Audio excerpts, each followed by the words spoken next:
आज के लेक्चर में हम एलिमिनेशन रिएक्शंस पढ़ेंगे। प्रीवियस लेक्चर में हमने सब्स्टिट्यूशन रिएक्शंस पढ़ी थी। सब्स्टिट्यूशन रिएक्शंस में हमने एक सबस्ट्रेट लेकर इसको हमने सब्स्टिट्यूट किया था दूसरे न्यूक्लियोफाइल से या इलेक्ट्रोफाइल से या आपके फ्री रेडिकल से। ठीक है, ये सब्स्टिट्यूशन रिएक्शंस थी जिसमें कि हमने ये लिविंग ग्रुप या आपका अटैकिंग न्यूक्लियोफाइल था एक्स। ठीक है, इस एक्स को हमने लिया था जो कि ए एक्स आ जाता है, बी आपका सब्स्टिट्यूट हो जाता है और बी आपका बाहर आ जाता है। ये बी आपका एक मॉलिक्यूल भी हो सकता था और एक न्यूक्लियोफाइल भी, इलेक्ट्रोफाइल भी या फ्री रेडिकल भी। तो उसी के अकॉर्डिंग आपका न्यूक्लियोफाइल होता है। ये तो हमने न्यूक्लियोफिलिक सब्स्टिट्यूशन रिएक्शंस पढ़ी थी। अब हम पढ़ते हैं एलिमिनेशन रिएक्शंस। एलिमिनेशन रिएक्शंस का मतलब क्या है? अगर हम किसी एक कंपाउंड की या सबस्ट्रेट की बात करते हैं, ठीक है, ये आपका सबस्ट्रेट है जिसमें कि इस तरह से ग्रुप्स लगे हुए हैं। मान लीजिए कि ये आपका यहाँ पर हाइड्रोक्सिल ग्रुप है और यहाँ हाइड्रोजन ग्रुप है। ये एक ऑर्गेनिक सबस्ट्रेट है। तो इस पूरे मॉलिक्यूल का यानी कि दो एडजेसेंट कार्बन एटम्स से एक एक एंटिटीज रिमूव होकर एक पूरा मॉलिक्यूल रिमूव होता है, तो ये एलिमिनेशन है। यानी इस बॉन्ड का एलिमिनेशन हो गया, इस बॉन्ड का एलिमिनेशन हो गया through the removal of hydrogen and hydroxyl ions. ठीक है, अल्टीमेटली हमें जो कंपाउंड मिला वो क्या मिला? यहाँ डबल बॉन्ड का फॉर्मेशन हो गया। ठीक है, प्लस H2। तो ये पूरा के पूरा मॉलिक्यूल रिमूव आउट हो गया, एलिमिनेट हो गया। तो एलिमिनेशन रिएक्शंस क्या है कि किसी भी ऑर्गेनिक सबस्ट्रेट में से किसी एक मॉलिक्यूल का रिमूवल या elimination from to adjacent carbon atoms. और ये दोनों एडजेसेंट कार्बन एटम फर्दर क्या करते हैं? इनके बीच में एक डबल बॉन्ड क्रिएट हो जाता है। ठीक है ना। तो after removal of the molecule the new bond formation is takes place between the two adjacent carbon atom from which the removal take place. ठीक है, तो एलिमिनेशन रिएक्शंस कुल मिलाकर क्या हो गई कि हम एक मॉलिक्यूल का रिमूवल करते हैं या उसको एलिमिनेट करते हैं फ्रॉम द ऑर्गेनिक सबस्ट्रेट। ये अब किसकी प्रेजेंस में होता है, कैसे होता है, क्या इसकी मैकेनिज्म है, ये हम देखेंगे। जिस तरह से आपने न्यूक्लियोफिलिक सब्स्टिट्यूशन रिएक्शंस में देखा था कि SN1 पढ़ी थी एंड SN2 पढ़ी थी, इसी तरह से हम यहाँ पर भी E1 एंड E2 मैकेनिज्म पढ़ेंगे। E1 का मतलब क्या है कि रिएक्शन रेट केवल और केवल ऑर्गेनिक सबस्ट्रेट पर डिपेंडेंट है और E2 में रिएक्शन रेट अटैकिंग एंटिटीज और ऑर्गेनिक सबस्ट्रेट दोनों पर बेस्ड है। ठीक है, तो ये हमने पढ़ा था। E1 मैकेनिज्म और E2 मैकेनिज्म दोनों ही मैकेनिज्म होती हैं। हम एग्जाम्पल्स लेंगे, अलग अलग एग्जाम्पल्स लेंगे। फर्स्ट एग्जाम्पल हम लेते हैं इसके अंदर dehydro halogenation of alkyl halides. अगर हम एल्काइल हैलाइड्स का डिहाइड्रो हैलोजिनेशन कर रहे हैं तो इसका मतलब क्या है? HX मॉलिक्यूल का रिमूवल। ठीक है ना, इसको हम क्या कर रहे हैं? रिमूव आउट कर रहे हैं। अब ये वाया E1 मैकेनिज्म के थ्रू भी हो सकता है और E2 मैकेनिज्म के थ्रू होता है। फर्स्ट ऑफ ऑल वी देखते हैं कि E2 मैकेनिज्म क्या है। E2 मैकेनिज्म के अंदर हम देखते हैं कि हमने अगर कोई भी सबस्ट्रेट लिया है, ठीक है, ये मान लीजिए अभी हम जो स्टार्टिंग कर रहे हैं E2 मैकेनिज्म के लिए हम जो ले रहे हैं, हम एक तरीके से सिमेट्रिक एल्काइल हैलाइड मॉलिक्यूल लिया है। हमने सिमेट्रिक एल्काइल हैलाइड क्यों लिया है, इसका रीज़न हम बताएंगे। क्योंकि जब हम E1 एक्सप्लेन करेंगे तब हम बताएंगे कि हमने E2 में सिमेट्रिक एल्काइल हैलाइड क्यों लिया, क्यों प्रेफर करती हैं कि symmetric alkyl halides molecules generally E2 mechanism prefer करते हैं जबकि अनसिमेट्रिक एल्काइल हैलाइड्स ज़्यादातर इवन मैकेनिज्म शो करते हैं, जहाँ पर कि प्राइमरी, सेकेंडरी, टर्शरी कार्बोकैटायंस का फॉर्मेशन होता है, उसी के अकॉर्डिंग ये मैकेनिज्म डिसाइडेड होती है।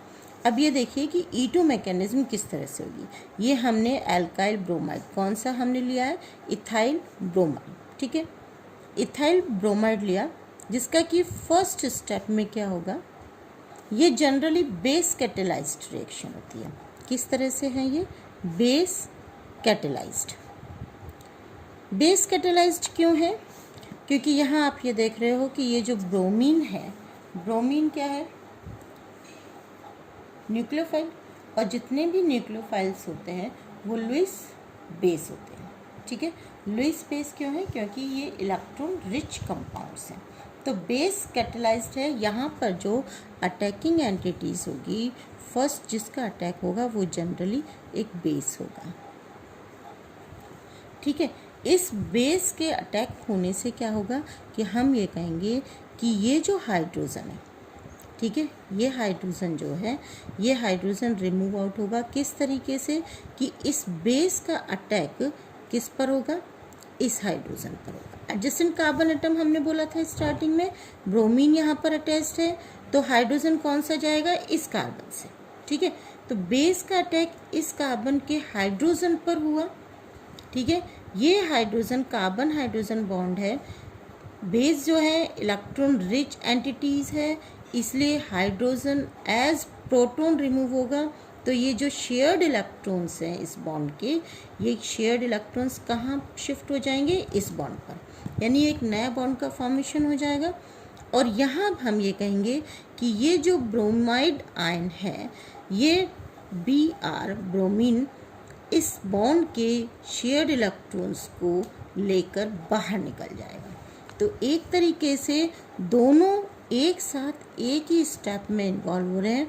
तो जो इसका स्टेप फर्स्ट है, ये किस तरह का है, स्लो स्टेप है एंड रेट डिटरमाइनिंग स्टेप है। रेट डिटरमाइनिंग स्टेप है, हमें मिलता क्या है, इसके लिए जो बनता है प्रोडक्ट वो क्या मिलेगा,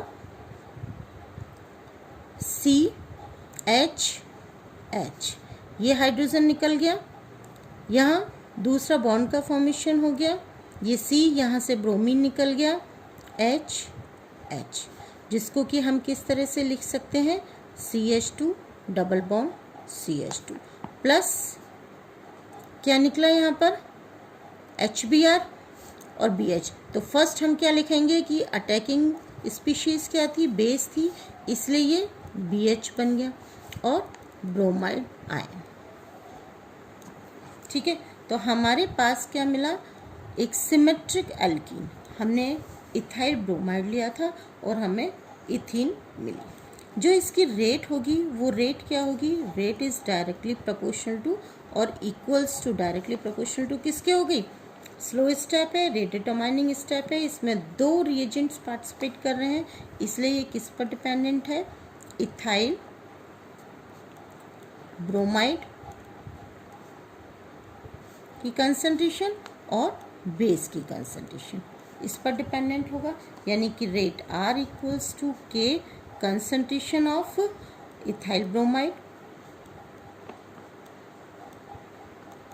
into concentration of bromide ion, ठीक है, यानी कि बेस की concentration, not bromide ion, base की कंसंट्रेशन, ठीक है, इन दोनों पर ये डिपेंडेंट होगा। ये तो हो गई E2 मैकेनिज्म की, डीहाइड्रोहेलोजिनेशन की हमने E2 मैकेनिज्म क्यों की, कैसे हुआ, ये सब क्लियर हो गया।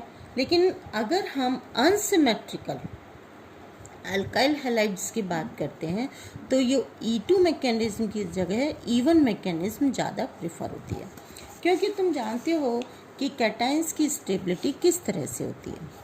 कैटाइंस आपके स्टेबल होते हैं कि प्राइमरी कैटाइन,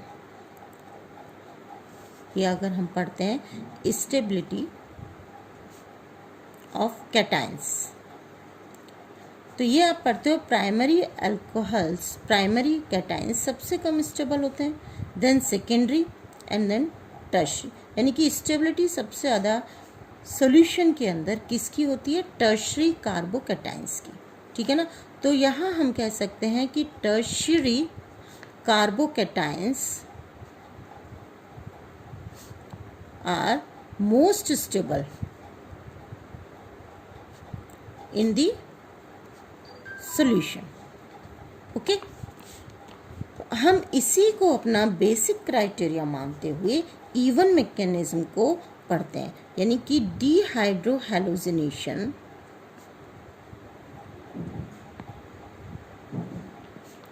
इन अनसिमेट्रिकल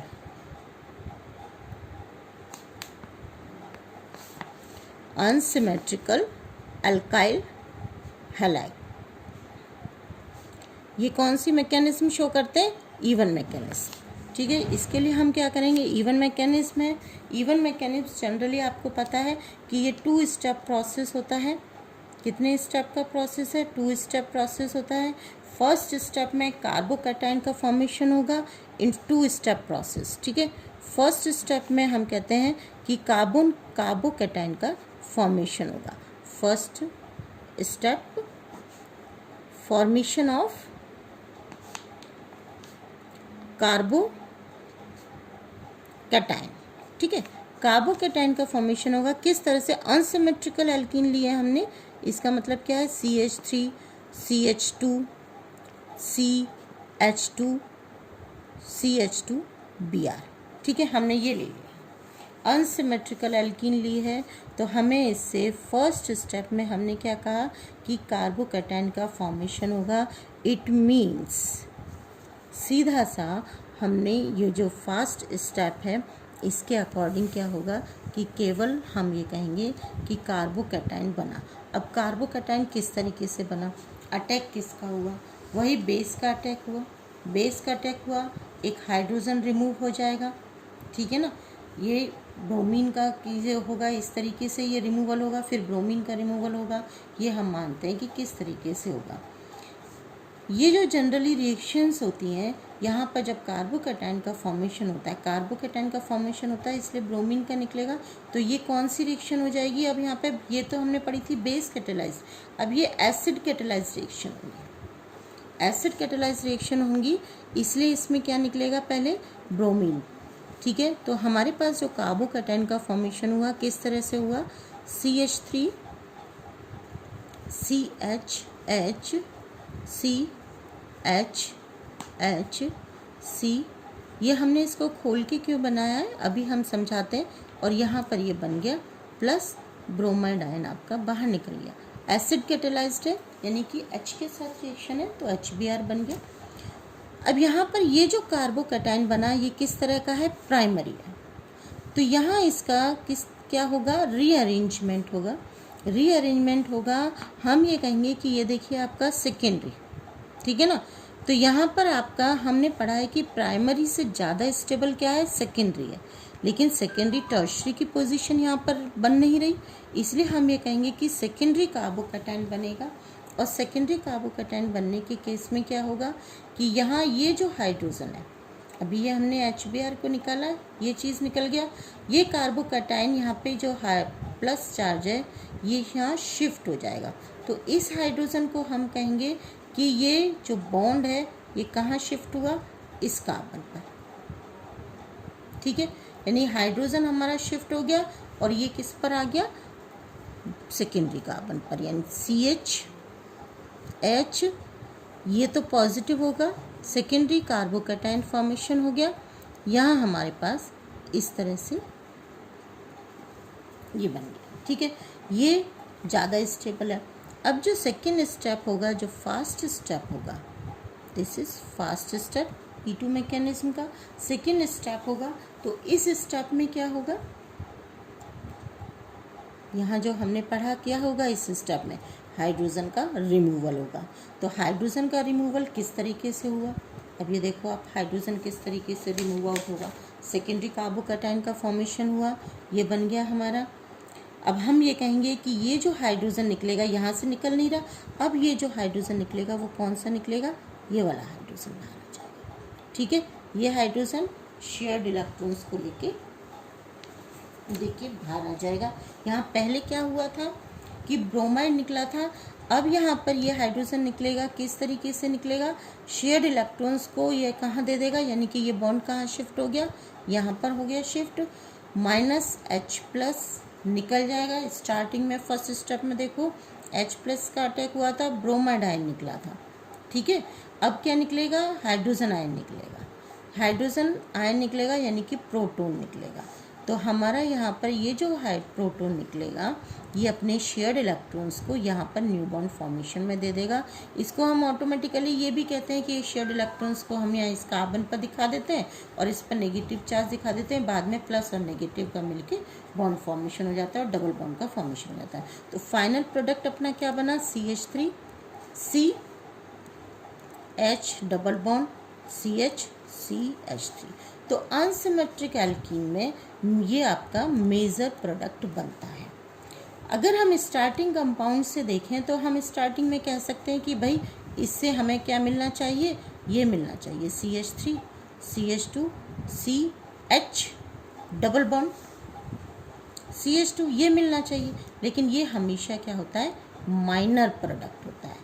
क्यों, क्योंकि यहाँ पर जो बनता है वो प्राइमरी कार्बोकैटायन बनता है, जबकि हम पढ़ते हैं कि प्राइमरी कार्बोकैटायन के कंपैरिजन में सेकेंडरी कार्बोकैटायन ज़्यादा स्टेबल है। इसलिए मेजर प्रोडक्ट सॉल्यूशन के अंदर क्या होता है कि प्राइमरी कार्बोकैटायन सेकेंडरी कार्बोकैटायन में कन्वर्ट हो जाता है और मेजर प्रोडक्ट क्या होता है, सेकेंडरी कार्बोकैटायन के अकॉर्डिंग बनता है। तो मेजर प्रोडक्ट में आपकी 2 ब्यूटीन का फॉर्मेशन होता है, जबकि माइनर प्रोडक्ट आपका 1 ब्यूटीन का फॉर्मेशन दिखाता है। ठीक है, क्लियर है? I think you have to clear all these. Second इसमें पार्ट में हम पढ़ेंगे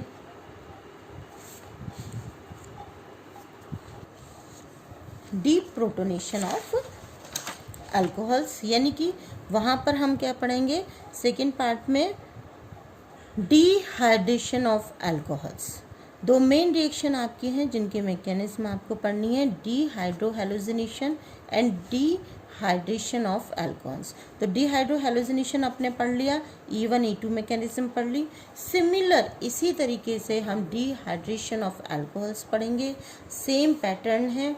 ये जनरली जो अल्काइल हैलाइड शो करते हैं जनरली E2 मैकेनिज्म शो करते हैं और ये E2 मैकेनिज्म बेस कैटेलाइज्ड होती हैं।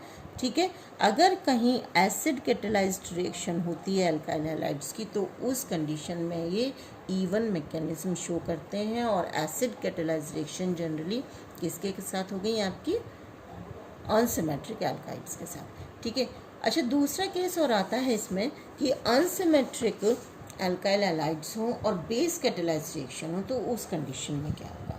अब इस कंडीशन में देखो ये बेस कैटेलाइज्ड रिएक्शन है, ठीक है ना। यहाँ पर आप देख रहे हो कि बेस कैटेलाइज्ड रिएक्शन है, पहले क्या होगा, ब्रोमीन बाहर निकलेगा। ये ब्रोमीन की ये बेस कैटेलाइज्ड का मतलब क्या है, OH आयन आ रहा है इसका, ठीक है ना। तो OH आयन के साथ आपका क्या निकल गया, हाइड्रोजन आयन निकल गया। हाइड्रोजन आयन हमने ये स्टार्टिंग में ये निकाला, ठीक। अब इस कंडीशन में क्या होगा कि हाइड्रोजन आयन के निकलने के साथ ही कि हमें यहाँ पर जो मिला, क्या मिला, नेगेटिव चार्ज ही मिलेगा ऑलरेडी, क्योंकि H+ निकला है तो नेगेटिव चार्ज मिलेगा। नेगेटिव चार्ज मिलेगा, इस नेगेटिव चार्ज को हम एलिमिनेट किससे करेंगे कि ब्रोमाइड आयन के निकालने से। अब यहाँ पर क्या होगा, स्टार्टिंग में हमें जो कार्ब एनायन मिल रहा है वो कार्ब एनायन किस तरह का मिल रहा है, प्राइमरी। ठीक है, ये जो प्राइमरी कार्ब एनायन मिल रहा है इसमें हम शिफ्ट कर देंगे, ये हाइड्राइड शिफ्ट शो करेंगे, हाइड्राइड शिफ्ट शो करेंगे। इस हाइड्राइड शिफ्ट के शो करने से क्या होगा कि हमें सेकेंडरी कार्बन आयन मिल जाएगा। ये सेकेंडरी कार्बन आयन मिलेगा जो कि प्राइमरी कार्बन आयन के कंपैरिजन में ज़्यादा स्टेबल है। जिस तरह से कार्बोकैटायंस की स्टेबिलिटी पढ़ते हैं इसी तरह से कार्बन आयन की स्टेबिलिटी है। ठीक है, तो यहाँ पर secondary carbon ion primary carbon ion से ज़्यादा स्टेबल होता है। उस कंडीशन में हमें इसका एलिमिनेशन भी मिलता है कि हमें सेकेंडरी कार्बन आयन मिल जाएगा। फिर उसके बाद ब्रोमाइड का आयन का रिमूवल शो कर देंगे हम, और यहाँ पर प्लस चार्ज आ जाएगा, प्लस और माइनस मिलकर वही डबल बॉन्ड क्रिएट कर लेंगे। तो 1 ब्यूटीन की पॉसिबिलिटी न रहकर किसकी पॉसिबिलिटी रहती है, 2 ब्यूटीन की। ठीक है, क्यों, क्योंकि हम अनसिमेट्रिक एल्कीन्स में देखते हैं कि ये अकॉर्डिंग टू सिट्ज़ेफ रूल होता है। सिट्ज़ेफ रूल क्या है? जहाँ पर हम पढ़ते हैं कि कौन सा मेजर प्रोडक्ट कौन सा स्टेबल होता है, हाईली सब्स्टिट्यूटेड एल्कीन। ठीक है, major product is possible, highly substituted alkene ही फॉर्म आउट होती है मेजर प्रोडक्ट में। This is the Saytzeff rule. Okay ना, अपना ये लेक्चर तो कि E1 और E2 मैकेनिज्म, हाइड्रो हेलोजिनेशन की एलिमिनेशन रिएक्शंस अपने पढ़ ली, हाइड्रो हेलोजिनेशन पढ़ लिया। अब हम पढ़ेंगे नेक्स्ट लेक्चर में अपने में dehydration of alcohols via elimination reactions.